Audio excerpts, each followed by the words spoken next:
Welcome to the Strong Women's Club, episode number 91. This is the Strong Women's Club, where successful women share their behind-the-scenes stories of how they got to where they are today. Join us. Hi, everybody. This is Edie Berg. Thank you for joining me today. So today was the last day of Passover, which for some people, those who keep the traditional and religious laws of what you can and cannot eat during Passover, now is the time when you can go back to eating flour and bread and go back to using your regular dishes. And for the Jewish people from Northern African descent, it's Mimuna time. And Mimuna is a kind of a big holiday for the Moroccans here in Israel, a very big celebration. And I just walked into the house after being at a party at a very good friend of mine's, her parents' house, and they were celebrating the Mimuna, which was such a good time. So I want to tell you a little bit about it. It's very special. They make the most unbelievable table full of pastries and symbolic dishes. And what I mean by they make it is that her dad baked and prepared ahead of time before Passover, and they freeze the dishes and they keep it in a special place outside of the house. And it was probably more than 50 different types of cakes and cookies and special mufletas, which are only eaten on this day of the year. And a mufleta is kind of a pancake. It's kind of a crepe that you wrap around butter and honey. And there's music, lots and lots of music, kind of all of, it's Northern African music. It's really Arabic music, very Arabic, very fun and uplifting. And people are dancing and all the generations are together, the grandparents and the adult kids my age, let's say, and their children, all dancing and drinking and celebrating together. So not everybody does this holiday, and I had never actually even heard of it before I moved to Israel. And this is only the second time I've ever been to a party like this, and it was really a lot of fun. So thank you, Maytal, for inviting us. And I just came back from that, and it's after midnight here now. And during the day, we were at other friends' house celebrating the regular Passover holiday, and last night we had our families here for the traditional holiday celebration meal. So lots of food, lots of friends, lots of love. And for those of you who celebrate Easter, a happy Easter, which was also just this past weekend. So everybody's having a fun family time. So let's get on to today's guest. Her name is Janine Shepherd. She is an Australian currently living in the United States, and her story is no less than miraculous. Janine was training for the Olympics as a cross-country skier with the Australian team, working towards going to the Calgary Olympics. She was biking with the ski team. They were going up a hill, and when she came almost nearly to the top, she stopped and was hit by a truck. And she tells us about her rehabilitation, how she was told she would never walk again. She's actually a paraplegic, and how she became, within that year of her accident, she became a pilot, not only a pilot, an acrobatic pilot, and an instructor, a flying instructor, all within that same year. Now, I'm telling you this to give you some background into her story now, because we jump right into it all in the interview, and I want you to know a little bit about what we're talking about. So let's listen to the interview together, and then we'll discuss it afterwards. So I'd like to introduce to you Janine Shepherd. Janine Shepherd, thank you so much for coming on to the Strong Women's Club podcast. It's such a pleasure to have you here and to finally get to talk to you, because I've been chasing after you for almost over 6 months, I think. So it's great to have you on. Oh, it's great to be here. Thank you, Edie, so much. Yeah, so you have an incredible story that has made you quite famous in your end of the world over in Australia, but over here, definitely in Israel and in the US, and I think not as much. And recently you've also written a new book about your story. So we're going to talk all about that, but I know that you've told it a million times, but this is what you do. So I'll help you a little bit. You're an Australian, and you were really ready to be an Olympic cross-country skier. You were on the team going to be in the Calgary Olympics, which I should tell you, I was actually at the Calgary Olympics. One of us was at the Calgary Olympics. So I was living in Calgary. Okay, so we are connected. Right. So you were in a terrible, terrible accident. I'm giving people the spoiler already. So you were in a terrible accident, and maybe you can take it from there. So I was, and isn't that amazing that you were there? Or you were a spectator? Or I was competing? I was a spectator. I lived in Calgary. I was a physiotherapist in Calgary at the time. Yeah, I was there. I have to say that it's almost like a sliding doors, Edie. I mean, we could have met then, but now we're meeting now. So Isn't that that's crazy? wonderful. Not only that, because I was also a physiotherapist. We could have met then. Yeah. And I was living in Australia. We could have met then. Yeah, I know. Now we're meeting here. Right. So I'm glad you persevered and tracked me down. Right. So that's right. I was, very focused. I'd been invited to train with the Canadian team in the lead up. And for a lot of people, they don't realize that we actually have great skiing conditions in Australia. So I'd been an athlete my entire life since I was a little girl, and, had done a variety of sports at national level, and everything from track and field, sprinting to triathlons, and, cross-country skiing being what I say is the ultimate aerobic sport, just seemed to be perfect. I found myself in that sport, and it was like I'd been waiting for this my entire life, and I really wanted to show the world that an Aussie could ski, and also do something that an Australian hadn't done before, which was, medal at the Olympics, be the best in the world at this sport. So, I was on top of the world. I was on a training bike ride from Sydney to the Blue Mountains, a really grueling 6-hour ride with my teammates, and about 5.5 hours into the ride, I got to the hills, my favorite part of the ride, and my last memory is just really getting off the seat of my bike, looking up, seeing the sun shining in my face, and then that was it. So they actually said, I don't remember the accident, and I've been told, well, it's post-traumatic amnesia, but actually I'd left my body.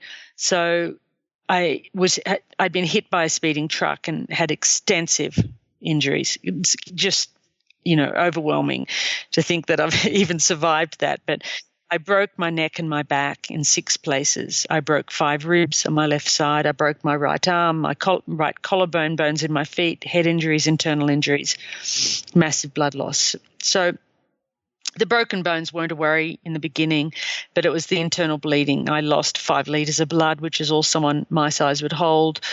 And by the time the rescue helicopter that picked me up arrived at the spinal unit in Sydney, my blood pressure was 40 over nothing.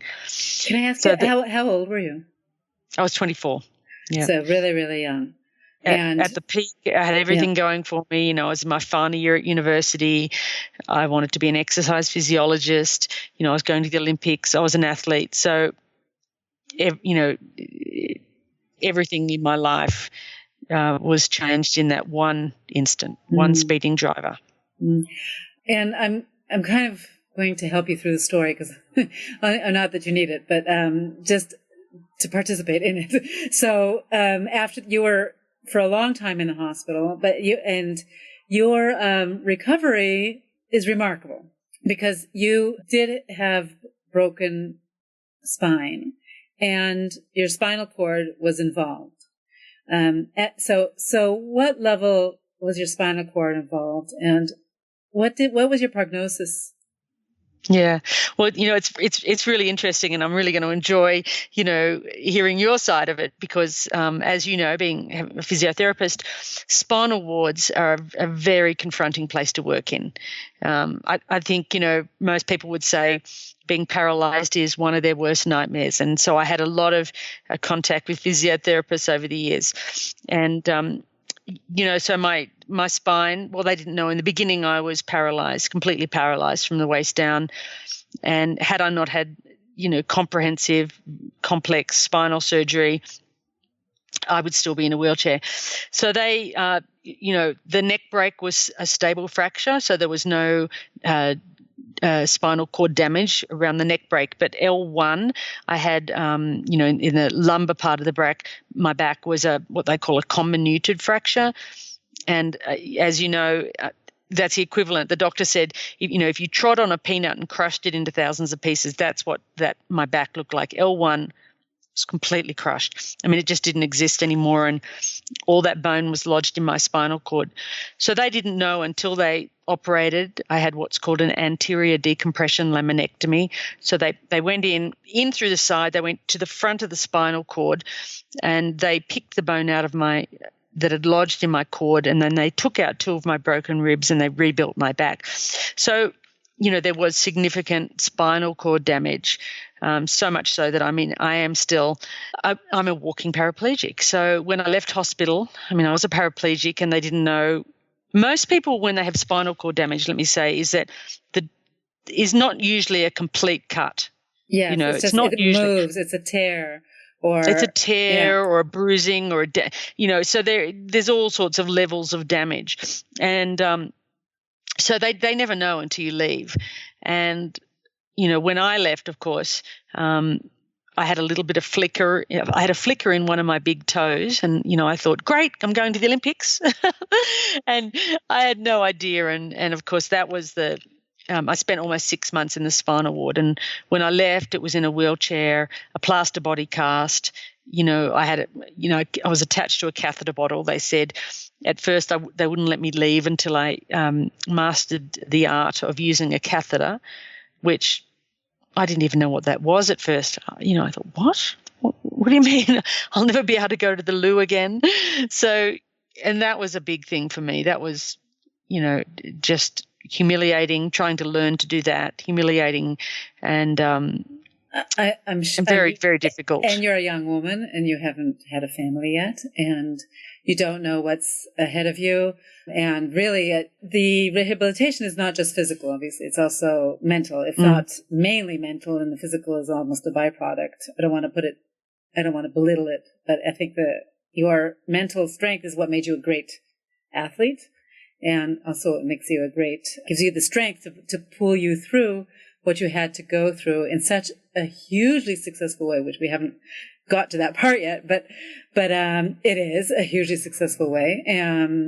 So what do you think was in you that made you, all you can feel is your big toe, and you're thinking, I know that I'm going to be able to, you thought the Olympics was a bit of a stretch, but you did go on to do huge things. Yeah. It was, you're right, Edie. It was, I say my recovery was, 10% physical and 90% mental. It was huge. I was 24. I had there were some dreadful things that happened, I remember being wheeled into a rehabilitation doctor's office, a male doctor, who actually said to me, okay, let's talk about your sex life. And I thought, well, isn't there a female I can talk to? No. I actually wrote about this in my book, and he said to me, and I'm absolutely serious, it was unbelievable. He said to me, well, you'll never have the big O again. But what does that mean? The big O, the big orgasm. Oh. Exactly. He said that to me. I was a 24-year-old young female in a wheelchair, having just, in the middle of a recovery, and I was shocked, just indignant, but heartbroken that anyone could speak to me like that, because, one of the things about being a spinal patient is that there's no privacy. Everything is just, it's like no one has any respect for you as an individual. You're just a patient, and, you have no rights, and it was horrific, and that conversation actually was one that almost broke me. And I remember going home and thinking, I've lost everything, my dreams, my sporting life, and now he's questioning my ability to be a woman. I have to learn to use a catheter. I can't walk. I'll probably never be able to have a relationship again. I had a boyfriend at the time, which, of course, I'd broken off with him after the accident. It was absolutely shattering for me. And that really was rock bottom. And I remember, going home and thinking, I don't want to be here. I hate my body. Yeah, that's understandable, and I think obviously natural. And where was your family? What kind of a family did you come from, or do you come from? Yeah, well, I was, living at home with my mum and dad, and they were great. They were incredible support. In fact, it's my mother's 80th birthday today, which is which is, remarkable. It's quite an emotional day for me today, because I look back and think of all the things, the journey that we've been on, which has been extraordinary. So mum and dad were remarkable. I didn't mention this conversation with them or anyone. In fact, the only time I mentioned it is really writing it in this book. And I think, being older and more confident now, I'm able to talk about these things because, it's just a body. And I think that they're things that need to be, spoken and talked about, and we need to realize that we should never be embarrassed about our bodies. Right. And that's a very empowering place to be. But when I was 24, it was a very different place. Different. With the perspective of age really helps us. In our regular day to day. You lose a lot of those.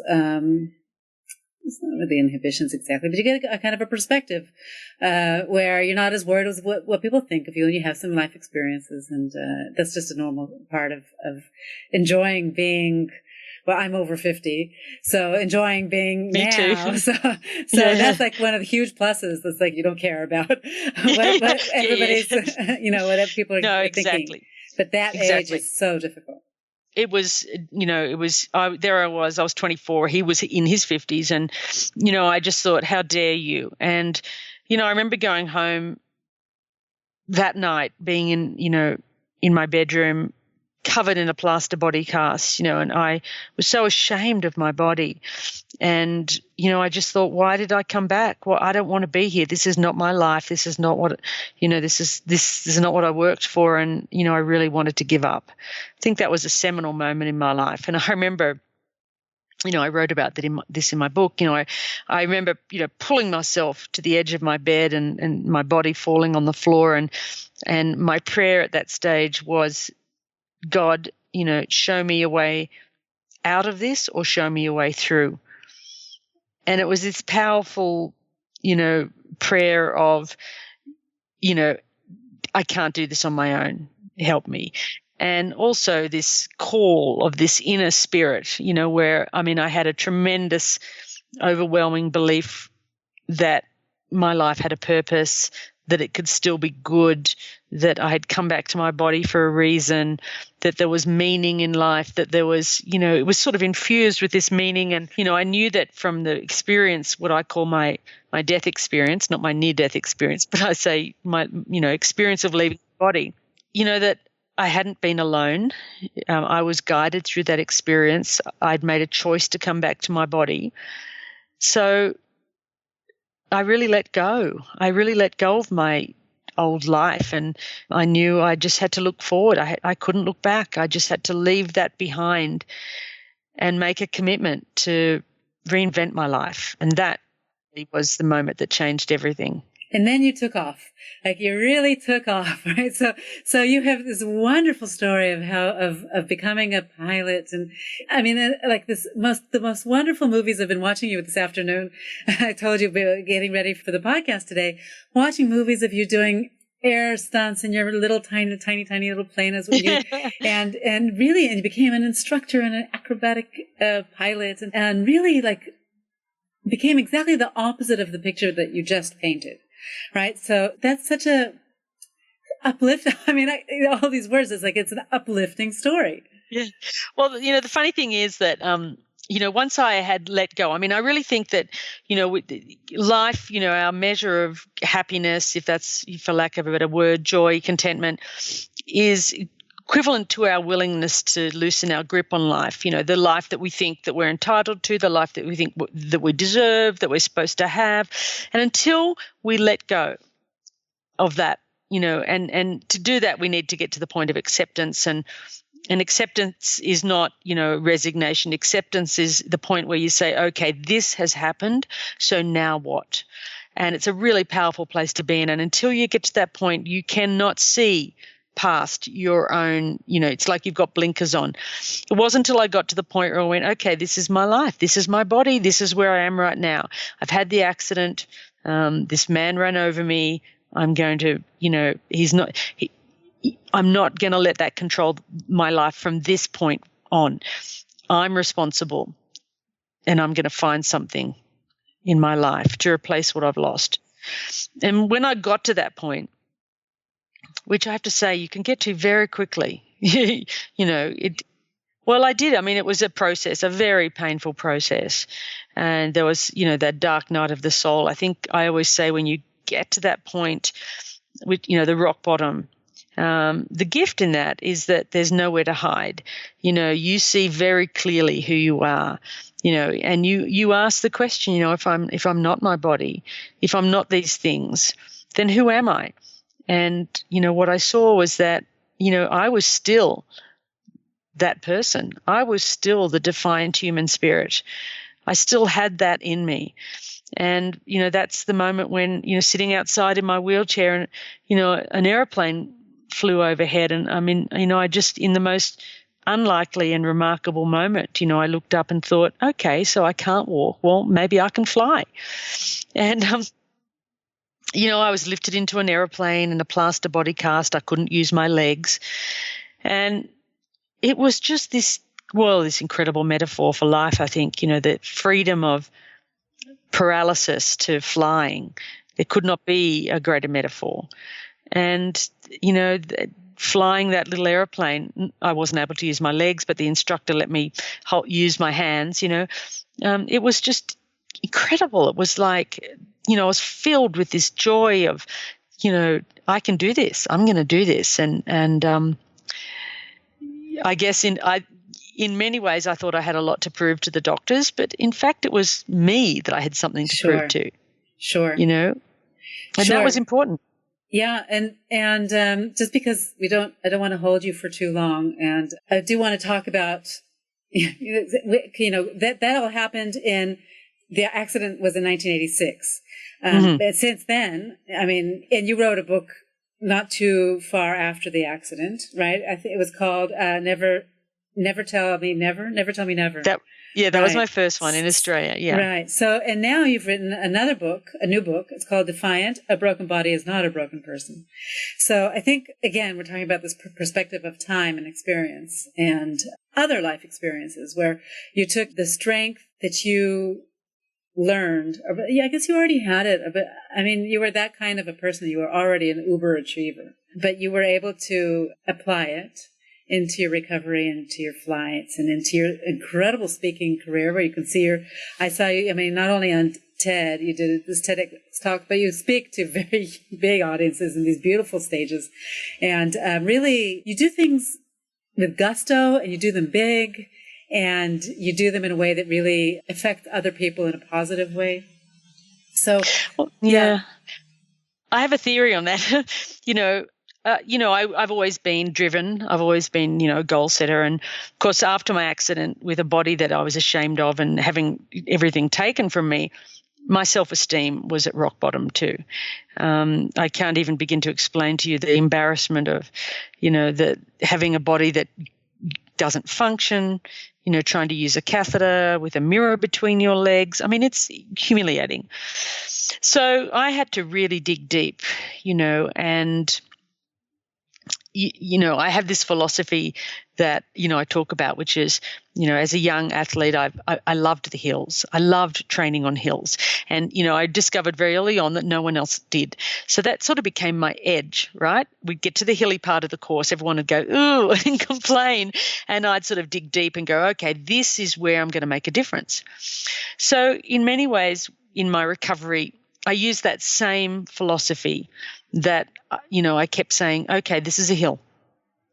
I don't like it, but I can love it. And loving it means knowing that there's going to be a benefit from it, And, even today, all the challenges I've had in my life, and I've had so many, and I guess that's this book, Defiant, is about not just the accident, but all of the subsequent challenges that people can relate to. And I say not everyone's an Olympic athlete or a potential that, gets run over, but how many people have been through divorce and, the separation of a relationship, the breakdown of a relationship, single parenting, watching a loved one, with an illness that is devastating, and financial ruin. And honestly, I've just been through so many challenges, and every single one of those I've had to, again, go back to my philosophy of, this is just a hill.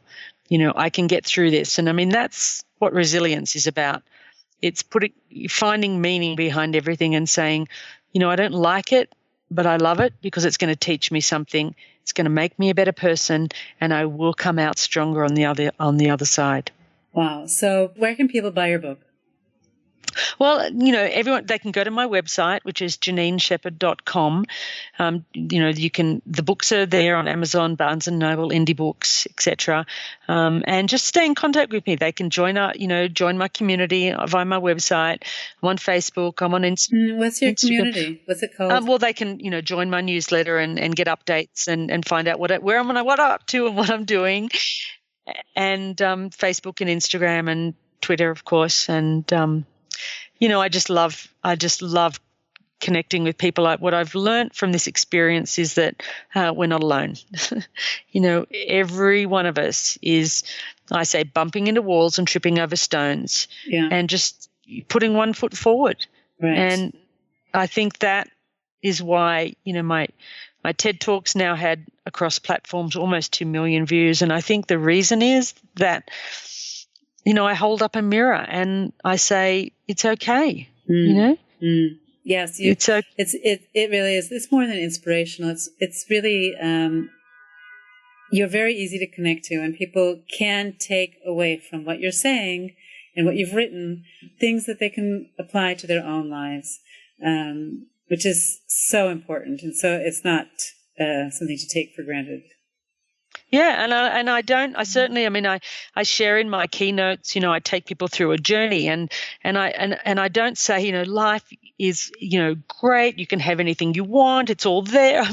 I say, yeah, it is, but it's tough, and it's during the tough times and the challenges and the hills that you will learn more about yourself and what you're capable of. When life is easy, you get to stay on the surface. But when it's tough, you get to dive deep. Yeah. And you get to ask the really difficult and powerful questions about who am I and what is my purpose. And that's what makes life rich and meaningful. That's right. It makes it beautiful and makes it exactly meaningful. So what are you doing now? Just for our last tip, we're going to finish up. But what are you doing now in the States? Well, I moved here about 3 years ago. Someone said to me, you'll never get your book published over there. So I thought, okay, great. I love doing things that people say I can't do. So, I came to America and I got the book deal for Defiant. That's published now, and we're, I'm sort of looking into maybe possibly getting that into a screenplay and it should be. Pursuing that. And I'm in a new relationship, which is wonderful. That's fantastic to hear. Another one of my great messages is that someone said to me once, it's okay for you. I turned 50 and moved across the world, and my kids, I laugh with my kids, my children who are all at university now, say that their mum ran away from home. So, and someone said, I'd love to do that, but it's okay for you because you don't have a fear. And I said, which is in the book, I said, no, I have fear. I feel fear, but I'm not afraid. And that's a really powerful message, that fear it's okay to say I have fear. Fear is not the problem, paralysis is. Right. Okay, Janine Shepherd, lots of messages, lots of things to take away from our talk today. And it's a pleasure to meet you and to get to talk to you and to learn from you. So thank you so much for coming onto the Strong Women's Club. Thank you so much, Edie. And I really look forward to coming over to your side of the world one day and we can meet in person. You have to, because now you're an honorary Jewish person, because as I told you, I'm only been doing... I love that. I'm going to tell my friend in Australia who's Jewish. So I consider that an honor. Thank you very much. Have a great day. Thanks, Edie. You too. Bye. Thank you to Janine Shepherd for sharing her story with us. As you heard, we really only just scratched the surface with everything that Janine has to teach us. So, if you'd like to hear more of her story, grab her memoir. It's called Defiant, A Broken Body is Not a Broken Person. And I hope, together with Janine, that her story is picked up and made into a movie, and then more people will be able to learn from her and from her story. So good luck. I really hope that comes to fruition. Now I'd like to give you a quick reminder about the Strong Jewish Women Summit, which is coming up at the end of April in another few days, depending on when you hear this. So please register. The URL is www.thestrongjewishwomensummit.com. You register there for free. And I've been getting lots and lots of people registering and being excited and asking questions and inviting friends. So please be sure that you're a part of it. It's all about Jewish women's leadership, entrepreneurship, and some Jewish feminism and breaking stereotypes. I think you'll find it interesting. I'm very excited about it, and I hope you do join me. So thank you, everybody. Have a really great week. Litrot.